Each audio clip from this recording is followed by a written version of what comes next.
नमस्कार, मैं doctor Shashank Mishra, BN मंडल विश्वविद्यालय मधेपुरा के ऑनलाइन क्लास मंच पर आप सभी का स्वागत करता हूं।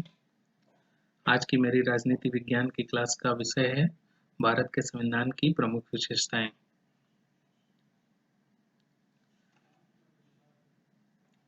जैसा हम सभी जानते हैं कि भारत का संविधान एक लिखित संविधान है, जो कि भारत की संविधान सभा के द्वारा बनाया गया था। भारत के लोगों ने ही इसे बनाया है और भारत के लोगों ने ही इसको खुद को स्वीकार करके अपने आप को अर्पित किया है। ऐसा भारत के संविधान की प्रस्तावना में लिखा भी हुआ है। संविधान मुख्यतः किसी भी देश के वे सभी मौलिक कानूनों का एक प्रमुख दस्तावेज होता है, एक प्रमुख कानूनों का संकलन होता है, जो कि बहुत ही अच्छी तरह से संहिताबद्ध या कोडिफाइड होता है और उसके साथ-साथ उसमें मनुष्यों या उस देश के नागरिकों के साथ उसके सरकार के संबंधों, इसके साथ मनुष्यों और मनुष्यों के बीच के संबंधों एवं वो सरकारें दूसरे सरकारों या दूसरे राज्यों के साथ कैसा व्यवहार करेंगी या अंतर्राष्ट्रीय कानूनों को किस प्रकार से मानेंगी, इसका वर्णन होता ही है। और सबसे प्रमुख रूप से वो सरकार किन मूल्यों पे आधारित होगी, उनका गठन कैसा होगा, उनके सरकार के विभिन्न अंगों के बीच में आपसी समन्वय किस प्रकार से होगा, उनकी संरचना कैसे होगी, उनका गठन किस प्रकार से किया जाएगा, ये सब कुछ वर्णित रहता है। यानी किसी भी देश का संविधान या किसी भी राज्य का संविधान उस देश का सबसे प्रमुख कानून होता है, जो कि अन्य सभी कानूनों से ऊपर होता है और उसी कानूनों का प्रयोग करते हुए, उन्हीं संविधान के अंतर्गत प्राप्त कानूनों का प्रयोग करते हुए विभिन्न प्रकार के कानून बनाए जाते हैं, विभिन्न प्रकार की विधियां बनाई जाती हैं और इसके साथ उनके सरकार के गठन को किस प्रकार से सरकारें गठित होंगी, उनका संचालन किस प्रकार से किया जाएगा, यह सब कुछ उसमें वर्णित होता है। उसी के द्वारा सरकारों का गठन, उनका संगठन और उनका संचालन भी सुनिश्चित होता है। तो ये संविधान का ये मूल अर्थ होता है, एक ऐसा कानून जो कि पूर्ण रूप से संहिताबद्ध होता है, अच्छे से कोडिफाइड होता है, मूलतः लिखित ही होता है। कुछ ऐसे देश जैसे आप ब्रिटेन के संविधान का उदाहरण ले सकते हैं, जो कि अलिखित कानून है, अनरिटन है, यानी कि वो वहाँ पे कॉमन लॉ और विभिन्न प्रकार के कानूनों और परंपराओं के द्वारा वो विकसित हुआ था। इस वजह से वहाँ का कानून बिखरा हुआ है और ढेर सारे अन्य प्रथाओं, ट्रेडिशंस और छोटे-छोटे विभिन्न अधिनियमों के द्वारा वो कानून एक पूरी तरह से बनता है। इसलिए कानून की पुस्तक के रूप में या एक कॉन्क्रीट फॉर्म में, मूर्त रूप में कानून की कोई वहाँ पे ऐसी स्थिति नहीं है। इसलिए इंग्लैंड के कानून को या ब्रिटेन के कानून को अलिखित कानून कहा जाता है, लेकिन उसको छोड़ कर के दुनिया के सभी देशों में जहाँ संविधान की स्थिति है, वहाँ पे इस प्रकार के कानून हैं जो कि लिखित रूप में हैं, पूर्णतः संहिताबद्ध हैं और उसमें भी भारत का कानून सबसे ज़्यादा विशेष है, विचित्र है, क्योंकि ये सबसे बड़ा एक कानून है, सबसे बड़ा एक संविधान है, सबसे ज़्यादा आर्टिकल, सबसे ज़्यादा अच्छी तरह से कोडिफाइड कानून या उसके विभिन्न प्रकार के उपबंध संवैधानिक, ये सब कुछ ऐसी व्यवस्था करता है जिससे भारत का कानून विश्व में एक विशेष भारत का संविधान विश्व में एक विशेष स्थिति रखता है और सबसे व्यापक, सबसे बृहत्तम संविधान के रूप में जाना जाता है। ओरिजिनली भारत के संविधान में जब हमारा संविधान अंगीकृत हुआ था, अडॉप्ट किया गया था हम लोगों के द्वारा, उस समय हमारे 395 ही आर्टिकल्स थे, लेकिन उसकी मूल संख्या तो अभी भी वही है। विभिन्न प्रकार के संवैधानिक संशोधनों के बाद ये संख्या 450 से ज़्यादा हो चुकी है। इसके साथ-साथ मूल रूप से 8 अनुसूचियाँ थीं, जो इस समय 12 अनुसूचियाँ हो चुकी हैं। इस प्रकार से संविधान जो है एक सतत विकासशील प्रक्रिया होती है। संविधान के ऐसा नहीं है कि एक बार संविधान बना दिया जाता है, वो आगे भविष्य में या आगे के समय के लिए हमेशा वो वैसा ही वैसे का वैसा बना रहे। मूलतः ऐसे जो संविधान होते हैं जब बनाया जाता है तो उसमें उनको किस प्रकार से परिवर्तन किया जाना है, भविष्य की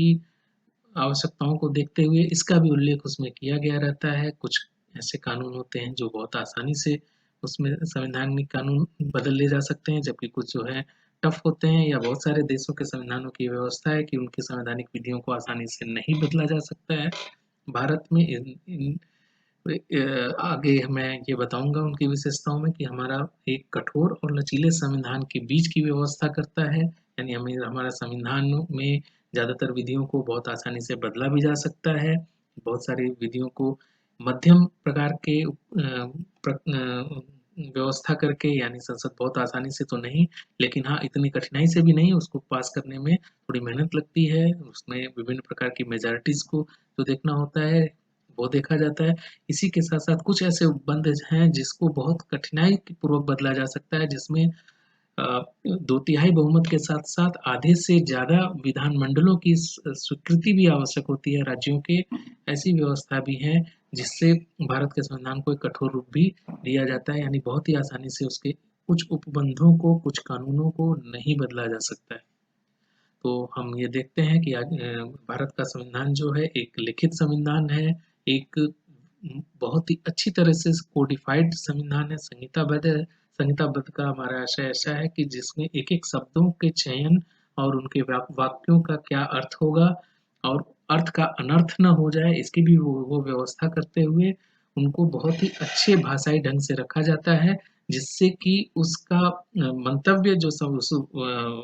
कानून को या संवैधानिक कानून को जो आर्टिकल्स हैं, उनको रखने में जो मंतव्य है, जिस अर्थ से उसको रखा जा रहा है, वो स्पष्ट रूप से उसका संकेत देता हो, कुछ अन्य अर्थ उससे नहीं निकलते हों, और वो एक आसान भी होना चाहिए। इसके साथ-साथ बहुत ही आसानी से समझ के साथ-साथ उसमें एक व्यापक उसके अंतर्गत भावना जो है संविधान बनाने की, वो भी परिलक्षित होनी चाहिए। और जो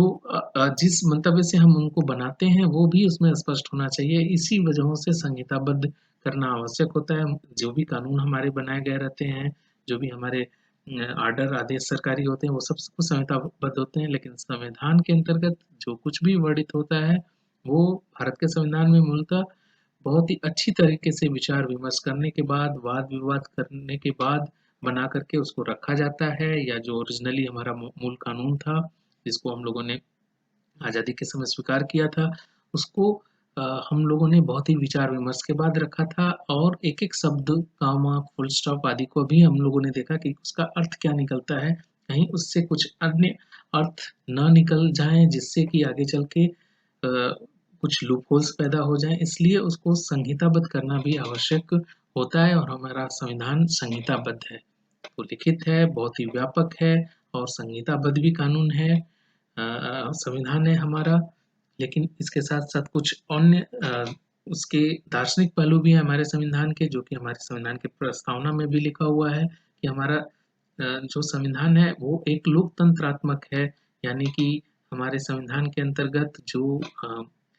सॉवरेनिटी है, जो हमारी पूरी संप्रभुता है, जो शक्ति का मूल केंद्र है, वो लोगों के द्वारा लिया गया है, यानी पॉपुलर सॉवरेनिटी की व्यवस्था करता है, जैसे लोकप्रिय संप्रभुता की व्यवस्था करता है, जिसमें सभी लोग ज़्यादा से ज़्यादा सहभागी रूप से रहते हैं, और अपनी शक्तियों को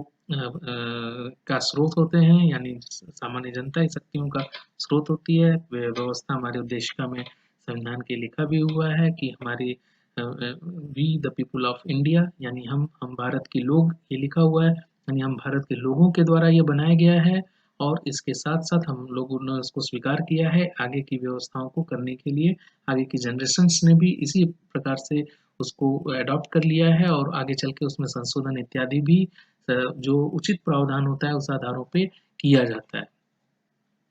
इसके साथ-साथ लोकतंत्रात्मक संविधान के साथ-साथ हमारा जो संविधान है वो संप्रभु है। संप्रभु का मतलब होता है कि हमारे संविधान की शक्ति का संपूर्ण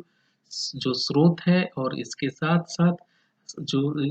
संविधान जिन शक्तियों के द्वारा पालन कराया जाएगा, और जो सरकार के आगे के ऑर्गेनाइजेशन या जो ढांचा होगा, वो अपने क्षेत्र में अपने नागरिकों के ऊपर सुप्रीम होगा, सबसे बड़ी होगी, वो बाह्य रूप से या आंतरिक रूप से उससे ऊपर किसी भी प्रकार की अन्य शक्तियों को नहीं माना जाता है कि उससे बड़ा होगा। इस तरह से ऐसी सर्वोच्च शक्ति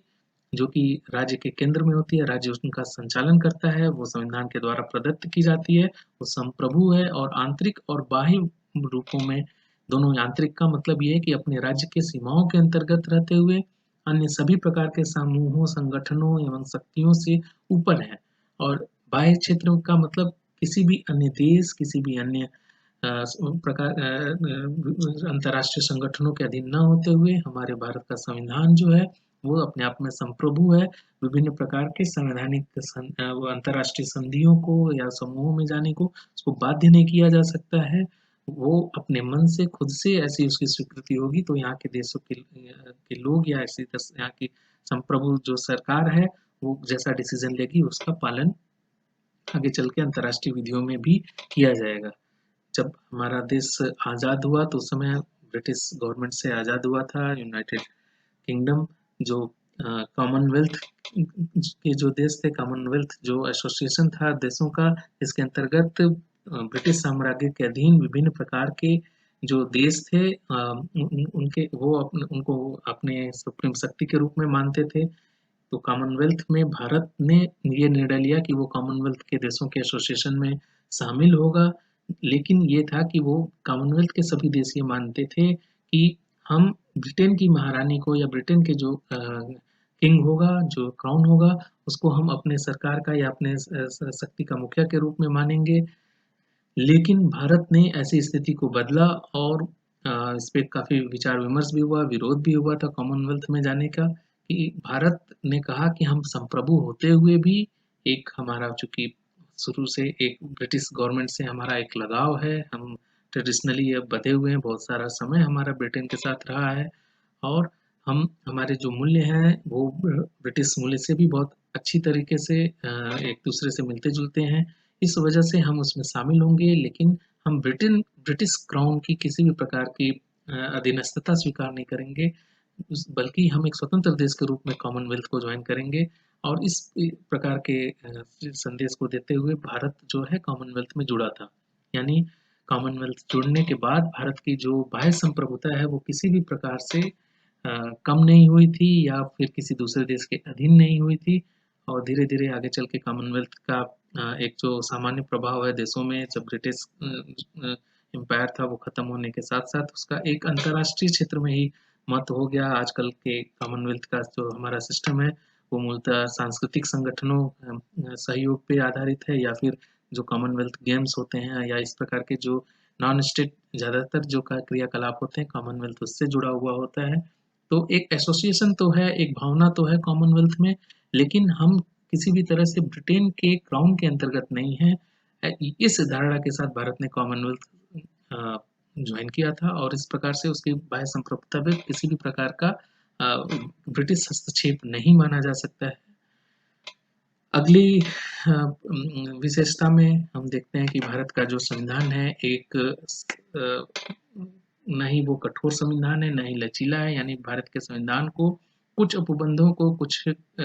संवैधानिक अनुच्छेदों को बहुत आसानी से सामान्य उपस्थित और सामान्य मेजॉरिटी के आधार पे बहुत ही आसानी से बदला जा सकता है। कुछ को उपस्थित और 2/3 बहुमत के आधार पे कुछ कानूनों को बदला जा सकता है। इसका मतलब ये होता है कि 2/3 बहुमत थोड़ा-सा एक महत्वपूर्ण मुद्दा हो जाता है कि लोकसभा, राज्यसभा में 2/3 बहुमत प्राप्त हो, उस आधार पे कानूनों को बदला जाए, तो ये थोड़ा आसान सी प्रक्रिया भारत जैसे एक डाइवर्स देश में नहीं मानी जा सकती है। इस आधार पे ये कुछ ऐसी विधियाँ हैं जो इस आधार पे बदली जाती हैं। इसी के साथ कुछ बहुत ही कठोर प्रावधान होते हैं, जैसे अभी जीएसटी का जो संशोधन हुआ या फिर राष्ट्रपति के चुनाव होते हैं, जो राज्य और केंद्र के संबंध होते हैं, इन सब में जो संशोधन किया जाना होता है उसमें दो सामान्य मेजॉरिटी के साथ-साथ 2/3 लोगों का बहुमत होना आवश्यक है, और इसके साथ-साथ 2/3 बहुमत के साथ-साथ आधे से ज़्यादा राज्यों की विधानसभाओं में की स्वीकृति भी आवश्यक है, उनकी संस्तुति भी आवश्यक है। यानी आधे से ज़्यादा राज्यसभा की जो स्टेट असेंबली राज्यों की जो स्टेट असेंबलीज हैं वो उसको पालन कराएँ, अपना अनुमोदन दें, उसमें स्वीकृति दें, तब जाकर के वो पास माना जाता है। जीएसटी में इस प्रकार की औपचारिकताएँ पूरी की गई थी। कुछ ऐसे हैं जो सामान्य, जैसे राज्यों के नाम बदलने का हो, टेरिटरी बदलने का हो, एक 370 के द्वारा जो सारा कुछ किया गया जम्मू एंड कश्मीर में, वो एक अपवाद स्वरूप है। लेकिन साधारणतः एक सामान्य मेजॉरिटी पे ही गवर्नमेंट में स्टेट के को काटा-पीटा जा सकता है, उसको उसके 2 स्टेट की टेरिटरीज़ को एक बनाया जा सकता है, एक स्टेट को कई भागों में विभाजित किया जा सकता है, उसका नाम बदला जा सकता है। इस प्रकार से उनकी सीमाओं को भी चेंज किया जा सकता है, तो ये सब बहुत ही सामान्य मेजॉरिटी पे ये किया जा सकता है। तो हमारा संविधान ना ही बहुत ही कठोर है जिसको बदला ना जा सके, जैसा कि अमेरिका का संविधान है, और इसके साथ ना ही इतना आसानी से बदला जाने वाला जैसा ब्रिटेन का संविधान माना जाता है, जो कि अलिखित है और उसको बहुत आसानी से उसमें चेंजेस किए जा सकते हैं। वहाँ की जो संसद है, पार्लियामेंट है, आसानी से उसमें संशोधन कर दिया करती हैं। तो उस वैसा भी नहीं है, बहुत सारी चीज़ों को कठोर संविधान के द्वारा के रूप में अडॉप्ट किया गया, और बहुत सारे को हम ब्रिटेन के संसद के आधार के कानूनों के आधार पे हम उसको संशोधित कर देते हैं। बहुत ही सामान्य रीति-रिवाजों के द्वारा ही उसको संशोधित किया जाता है। इसके साथ-साथ हमारा जो भारत का जो संविधान है, वो एक यूनियन शब्द यूज़ किया गया है, संघ यूज़ किया गया है, इंग्लिश में उसको यूनियन यूज़ किया गया है। हम देखते हैं कि संघ जो है वो इंग्लिश में इसको फेडरेशन यूज़ करते हैं, जो जैसे कि अमेरिका का संघ है, और अ, जो यूनिटरीज है, जैसे चाइना हो गया, ब्रिटेन हो गया, ये यूनिटरी माना जाता है। इसके अंतर्गत एकात्मक संविधान होता है। तो इस प्रकार के फेडरेशन और यूनिटरी के न दोनों ही शब्दों को न एकात्मक न यूज करते हुए हम यहाँ पे एक यूनियन शब्द का यूज करते हैं, जिसको हिंदी में भी यूनियन कहा गया है। ये कनाडा के संविधान से की विशेषता है, और इस आधार पर ये शब्द वहां से लिया गया था। यानी कि सामान्यतया हमारा भारत का संविधान जो है वो संघीय संविधान की तरह बात करेगा, व्यवहार करेगा, लेकिन विशेष परिस्थितियों में, आपातकाल में, कभी युद्ध बाह्य परिस्थितियां ऐसी कुछ आ जाती हैं, या फिर जैसे आप देखें कि अब कुछ दिन अब इस समय भी कोरोना की जो कोविड चल रहा था, लॉकडाउन वगैरह चल रहे थे, तो इसमें केंद्र सरकार बहुत ही महत्वपूर्ण भूमिका में आ जाती है, और एक एकात्मक सरकार के सारे संविधान के सारे लक्षण दिखाई देने लगते हैं, जिसमें एक सरकार जो केंद्र की होती है, वो अपना सारा का सारा सरकारी दारोमदार सारे शक्तियों के केंद्र के रूप में हो जाती है, और उसको ही सारे क्रियाओं का संचालन करना रहता है, और अ, एकात्मक यानी राज्य सरकार की जो सारी मशीनरीज हैं, वो उसी आधार पे, उसी व्यवस्था के समर्थन में सारे कार्यों को निष्पादित करती हैं। तो हमारा संविधान जो है, सामान्य परिस्थितियों में राज्यों के सरकारों की अपनी अलग व्यवस्था होती है, उनकी अपनी ऑटोनॉमी है। ऑटोनॉमी तो शब्द थोड़ा स्पेशल प्रकृति का हो जाता है, लेकिन उनके अपने अधिकार हैं, जो कि भारत के संविधान के अंतर्गत बनाए गए हैं, दिए हुए हैं, और इसी के साथ-साथ केंद्र को भी जो विशेष केंद्रीय महत्व के मुद्दे होते हैं, वो उनको दिए गए हैं। लेकिन जब विशेष स्थितियाँ बनती हैं, तो उसमें केंद्र महत्वपूर्ण हो जाता है। लेकिन इसी के साथ-साथ हम देखते हैं कि भारत में अन्य संघात्मक देशों के इतर एक इकहरी नागरिकता का प्रावधान है, यानी भारत में कोई एक राज्य के निवासी के रूप में पंजीकृत नहीं होता है, और साथ में इसके बाद वो भारतवर्ष के नागरिक के रूप में नहीं होता, बल्कि वो किसी भी राज्य का निवासी, वो भारत का नागरिक होगा, और राज्यों के निवास के आधार पे उनकी नागरिकता का निर्धारण नहीं किया गया जाता है कि एक राज्य की नागरिकता होगी और एक संघीय जो है वो होगी। ऐसा ना हो करके एक इकहरी नागरिकता का कॉन्सेप्ट है भारत में, और साथ में साथ इसी के साथ जो है इंडिपेंडेंट जुडिशरी जो है, एक निष्पक्ष और फ्री जुडिशरी की भी व्यवस्था की गई है, जो कि एक संघीय अ, राज्य का या संविधान का एक लक्षण होता है। लेकिन भारत में एक व्यवस्था बनाने की कोशिश की गई है कि जुडिशरी जो है सुप्रीम तो ना हो, सुप्रीम जो हमें है वो हमारा कॉन्स्टिट्यूशन होगा, अमेरिका से अलग हटते हुए, और इंडिपेंडेंट होगा, निष्पक्ष होगी जुडिशरी, और वो फ्री होगी अन्य सरकार के अंगों यानी विधायिका और कार्यपालिका से अलग होते हुए, वो एक फ्री या स्वतंत्र रूप से अपना कार्य करेगी। भारत के संविधान के विभिन्न स्रोतों को ज़्यादातर 200 से ज़्यादा आर्टिकल को तो भारतीय संसद जो 1935 के अधिनियम के द्वारा ही अडॉप्ट कर लिया गया था, जो कि हमारे ब्रिटिश अ, संसद की या ब्रिटिश जो हमारा अधिराज्य था उसमें उसकी विरासत के रूप में हम उसको देखते हैं, लेकिन ढेर सारे अन्य उपबंधों को अन्य स्रोतों से लिया गया था, जिसकी चर्चा हम आगे के क्लासेस में करेंगे। लेकिन भारत के संविधान की विशेषताओं के अंतर्गत ये है कि हाँ, हमारा जो संविधान है उसमें ज़्यादातर आर्टिकल्स तो जो हम परंपरागत रूप से एक लीगेसी के रूप में हम लोगों ने 200 से ज़्यादा आर्टिकल्स भारत शासन अधिनियम 1935 से लिया, लेकिन उसके बाद अन्य जो आर्टिकल्स थे वो विभिन्न देशों के जो संविधान थे, जो प्रचलित व्यवस्थाएं थी, उनकी अच्छी-अच्छी चीज़ों को हम लोगों ने ग्रहण किया।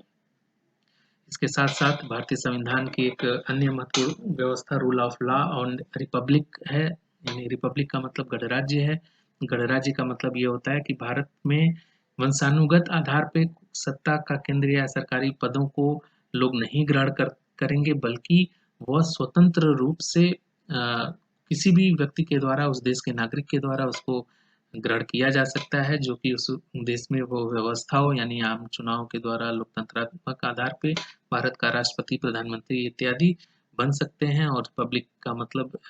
यही होता है कि गढ़ का मतलब हमारे प्रतिनिधि, यानी प्रतिनिधि राज्य होगा, जो हम लोग ही अपने प्रतिनिधियों को चुनेंगे।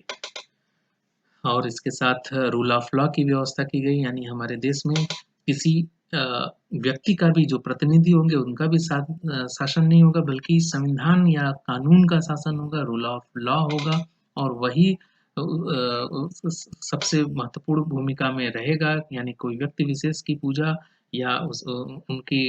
अधीनस्थता नहीं स्वीकार करते हुए, उनके विचारों को न स्वीकार करते हुए जो कानून होगा, जो रैशनल होगा, उस आधार पे हम अपने आप को शासित करेंगे। ये भारत के संविधान की प्रमुख विशेषताओं में है। इसी के साथ-साथ मौलिक अधिकारों की भी व्यवस्था की गई है। मौलिक अधिकार हमारे संविधान में बहुत प्रमुख भूमिका में है। एक व्यापक संविधान है हमारा संविधान, जिसमें बहुत कुछ ज़्यादा शुरुआती आर्टिकल्स आप कह सकते हैं कि वो मौलिक अधिकारों पे ही समर्पित है। ये मौलिक अधिकार जो होते हैं, ये सामान्य कानूनी अधिकारों से अलग होते हैं। अलग इस प्रकार से होते हैं कि ये संविधान के अंतर्गत दिए हुए हैं, और संविधान के अंतर्गत दिए हुए होने की वजह से उनकी एक निश्चित व्यवस्था होती है, जो कि कोर्ट के द्वारा उसको लागू कराया जा सकता है संवैधानिक अधिकारों को। और ये केंद्र एवं राज्य सरकारों के विरुद्ध दिए गए होते हैं, यानी कि राज्य व्यक्तिगत नागरिकों के, मनुष्यों के व्यक्तिगत आधारों पे अधिकारों में हस्तक्षेप कम से कम करे, इस वजह से ये अधिकार दिए गए रहते हैं। और इसके साथ-साथ अन्य स्वरूप भी है, चाहे वो आप देखें कि अस्पृश्यता का जो कानून है, अनटचेबिलिटी रोकने का, तो उसमें यानी व्यक्ति से व्यक्ति के बीच के संबंधों का निर्धारण भी यहाँ पे किया गया है कि कोई व्यक्ति अस्पृश्यता को प्रैक्टिस नहीं करेगा, छुआछूत को नहीं करेगा, अन्यथा उसको जो संसद अधिनियम बनाएगी उस आधार पे उसको सजा दी जा सकती है। इस प्रकार के भी कानून हमारे मौलिक अधिकारों में दिए गए हैं, यानी ज़्यादातर जो कानून है वो केंद्र एवं राज्य सरकारों के विरुद्ध दिए गए हैं, यानी व्यक्ति उनका प्रयोग करते हुए राज्य सरकार या केंद्र सरकार के विरुद्ध कोर्ट में, न्यायालय में जा सकता है। लेकिन इसके साथ-साथ कोई व्यक्ति दूसरे व्यक्ति के अगेंस्ट में या विभिन्न प्रकार के जो हमारे संस्थाएँ हैं, अल्पसंख्यक संस्थान हैं, वो उनको इनके लिए भी कानून दिया गया है, जो कि राज्य उनका संरक्षण करता हो। इस प्रकार से भी मौलिक अधिकार उनके दिए गए हैं। इसके साथ हमारे संविधान में एक सेकुलर शब्द आता है, जो सेकुलर और सोशलिस्ट शब्द भी आता है। सेकुलर का मतलब पंथ निरपेक्षता, हमारे संविधान में पंथ निरपेक्ष शब्द का वर्णन है, धर्म निरपेक्षता या धर्म निरपेक्ष शब्द का वर्णन नहीं है। धर्म निरपेक्षता का पंथ निरपेक्षता का आशय इससे है कि हमारा जो राज्य है किसी भी एक पंथ विशेष का पालन या अनुयायी नहीं होगा। हमारी पूरी व्यवस्था, हमारा संविधान, हमारी सरकारें किसी एक पंथ की अनुयायी नहीं होगी, उसको प्रश्रय नहीं प्रदान करते हुए सभी धर्मों को, सभी पंथों को समान रूप से देखेगी, और किसी भी धर्म के विरुद्ध ना होकर के सभी धर्मों में समन्वय बनाते हुए आदर के भाव से सबको देखते हुए किसी भी प्रकार का भेदभाव नहीं करेगी। ये निरपेक्षता से आशय है। धर्मनिरपेक्षता से आशय थोड़ा-सा धर्म के विरुद्ध वाला एक कन्नोटेशन एक अलग तरह का दिखाई देता है, जिसमें हम धर्म को नहीं माने, धर्मनिरपेक्षता की बात हो जाती है, जबकि सेकुलर या पंथ निरपेक्षता का आशय ये है कि हम धर्म के प्रति अधिकतम तटस्थ रहते हुए सभी धर्मों को ज़्यादा से ज़्यादा एक मानेंगे, यानी एक किसी के प्रति भी भेदभाव नहीं करेंगे। इस प्रकार की व्यवस्था सेकुलरिज्म या पंथ निरपेक्षता में है। ये हमारी मूल व्यवस्था नहीं थी। 1976 में 42वें संशोधन में के अंतर्गत इसका संशोधन करके हमारी प्रस्तावना में ये सेकुलर भी और सोशलिस्ट भी, ये दोनों शब्द जोड़े गए थे। सेकुलर का मतलब तो हम लोग अब समझ गए। इसके साथ-साथ सोशलिस्ट यानी समाजवाद। समाजवाद बहुत ही एक विस्तृत परिकल्पना है, जिसके अंतर्गत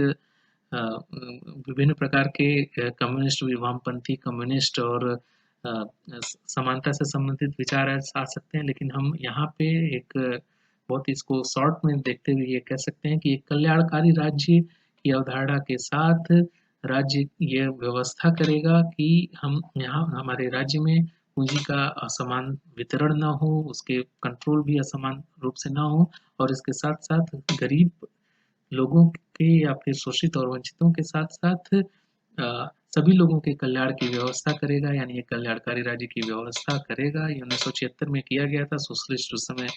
रूस से हमारी एक निकटता भी थी और कोल्ड वॉर भी चल रहा था, तो सोशलिस्ट वर ये नाम जो है वो लिखने के अपने नेतार्थ लोग मानते हैं, उसको अलग तरीके से भी इंटरप्रेट किया जाता है। लेकिन अपने आप में वेलफेयर स्टेट या सोशलिस्ट स्टेट लिखने का आशय यही है कि यहाँ पे हमारे राज्य में संपत्तियों का बंटवारा या फिर उसका कंट्रोल और रिसोर्सेज जो हैं पूरे देश के, वो कुछ सीमित लोगों के हाथों में न लगे, और इसके साथ-साथ राज्य अब इस प्रकार की व्यवस्था करेगा। बहुत सारी जगहों पे खुद, जैसे रेलवे खुद बिज़नेस करती है, या इस तरह से व्यवस्था करेगा जिसपे लोक कल्याण की अभिवृद्धि हो, खुद के कारखाने वगैरह वो लगा सकता है, या फिर इस तरह की व्यवस्था जिसमें राज्य का इकोनॉमी में ज़्यादा से ज़्यादा हस्तक्षेप हो, इस प्रकार की व्यवस्था कर सकता है। इसका मतलब सोशलिस्ट से या शायद धीरे-धीरे ये चीज़ें यहाँ तक कि चाइना तक में एक सोशलिस्ट या उससे भी ज़्यादा कठोर रूप में कम्युनिस्ट देश के रूप में माना जाता था, लेकिन अभी भी माना जाता है, लेकिन फिर भी उसके बहुत सारे पक्ष हैं और बहुत सारी चीज़ों में वो एक लिबरल सोशलिस्ट बन चुका है, यानी प्राइवेट प्रॉपर्टी से लेकर के विभिन्न लिबरलाइज़ेशन हो, चाहे ग्लोबलाइज़ेशन का पूरा कॉन्सेप्ट हो, आर्थिक उदारवाद हो, उसको अपनाते हुए वो विश्व में एक महाशक्ति के रूप में पदस्थापित हो चुका है। तो अ, हमारे देश के संविधान में यह स्पष्टता वर्णित है कि सोशलिस्ट और सेकुलर रिपब्लिक होगा, sovereign socialist secular democratic Republic, ये हमारी संविधान की प्रस्तावना खुद कहती है। हमारे संविधान में खुद इसका किस प्रकार से अ, संशोधन किया जाएगा, ये हमारे में पहले से ही उल्लिखित है कि विभिन्न आर्टिकल्स में से कौन से आर्टिकल बहुत आसान तरीके से संशोधन उनका होगा। आर्टिकल 368 में इसका 368 में इसका विस्तृत रूप से उल्लेख किया गया है। कुछ आर्टिकल्स जो हैं सिर्फ 2/3 बहुमत संसद का चाहिए उस आधार पे, और कुछ आर्टिकल्स जो हैं वो 2/3 बहुमत के साथ-साथ आधे से ज़्यादा राज्यों की विधानसभाओं के द्वारा अनुमोदित होना चाहिए। उस आधार पे उनका वर्गीकरण किया गया है। इस प्रकार से उनमें संशोधन कैसे होगा ये भी दिया हुआ है। कुछ डीपीएसपीज़ भी हैं, directive principles of state policies हैं, यानी कि राज्य किस प्रकार से अपने सरकारों के संचालन करेंगे और उनका उद्देश्य क्या होगा, पब्लिक वेलफेयर में क्या होगा, और वो किस प्रकार उन उद्देश्यों के साथ किस प्रकार से, यानी उनके निर्देशन के लिए ये विधियाँ बनाई गई हैं कि इस प्रकार से राज्य हमेशा प्रयास करते रहेंगे अपनी विधियों को बना के अपने एडमिनिस्ट्रेशन में कि ये सारे लक्ष्य जो हैं ज़्यादा से ज़्यादा पूर्ण हों। तो ये डीपीएसपीज़ में रखा गया है, यानी directive principle of state policy के अंतर्गत इसे रखा गया है। इसी के साथ कुछ मूल कर्तव्य भी हैं, फंडामेंटल आर्टिकल के साथ-साथ मूल कर्तव्य भी हैं, और रूस के संविधान के से ये ज़्यादातर मूल कर्तव्य इसको लिया गया था। और इसमें नागरिकों को अधिकार तो दिए गए हैं, साथ-साथ उनसे कुछ कर्तव्यों की भी अपेक्षा की गई है कि नागरिकों के ये कर्तव्य होंगे और उस आधार पे सभी नागरिकों को ये चाहिए कि अपने देश की अखंडता हो, चाहे साइंटिफिक टेम्पर हो या फिर बच्चों के एजुकेशन की बात हो, तो ये सारे चीज़ें यानी नागरिकों के क्या कर्तव्य हैं नागरिक एक सफल नागरिक बनने के लिए, इस देश के नागरिक बनने के लिए वो क्या-क्या ऐसे कार्य होंगे जो उनको किया जाना चाहिए, ये सब कुछ उसमें वर्णित है, यानी ये बताया गया है हमारे देश के संविधान में, भारत के संविधान में कि हमारे क्या मौलिक कर्तव्य होंगे, हमारे मौलिक अधिकारों के साथ-साथ, ये व्यवस्था दी हुई है। तो ये हमारे भारतीय संविधान के मूल विशेषताएँ हैं या इसके साथ-साथ और आगे जो चीज़ें हम देखेंगे तो उसमें और अच्छे से चैप्टर वाइज़ हम उसमें डिस्क्राइब करने की कोशिश करेंगे। मूल विशेषताओं में अब तक के लिए इतना ही, फिर आगे हम लोग नेक्स्ट क्लास में आगे की चीज़ें देखेंगे।